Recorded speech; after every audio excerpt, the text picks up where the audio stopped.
Hi there, this is Yvonne Chaka Chaka, and this is Zimlink. Stay tuned. Once again, it's Thursday, the 2nd of October. We're live here at the UK House of Parliament. Black History Month, Africa for You, in conjunction with Zimlink.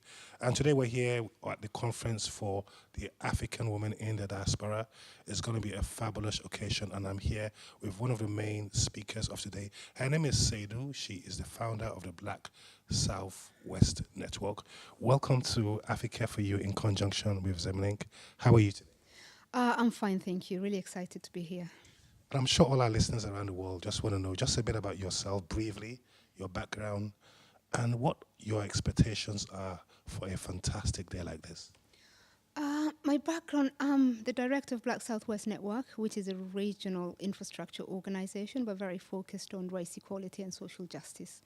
The organization has been around for the last 7 years, but in the last 3 years, we've been engaging with the diaspora community and looking at international development and the role of diaspora community in international development. So my presence here at the conference today is to give a civil society perspective in relation to the role of diaspora women in international development. Now, everyone is very, very excited about today. I can see there's a lot of excitement outside. What are your expectations in today's conference? And what does a day mean like this to African women around the world? I think it's a great opportunity. It is great to be here. It's great to be talking about the role of diaspora women in Africa. I think it's a beginning of a conversation, and that's why I'm really, really excited about it. Yes, it is a day, and within half a day we'll not be able to solve problems and things that will come up. And I think it is the beginning of a conversation. We're starting to look at Africa. What does it mean for us? What does it mean, a diaspora woman? How do I engage with Africa? How do I change the narrative around Africa? How do I change the image of Africa that is fed to me every single day? And I think having the space to talk about that is quite exciting and, yeah, enjoyable. On a very, very final note now, the Black Southwest Network, for all our listeners around the world who haven't heard much about it, what can you just tell us a bit about it and what your initiatives, plans are for the next 3 to 5 years? Black Southwest Network, we're very focused on race equality in the Southwest. We work with organizations and communities, and we look at institutions, we challenge government, and we make sure that race equality is a focus and it's talked about.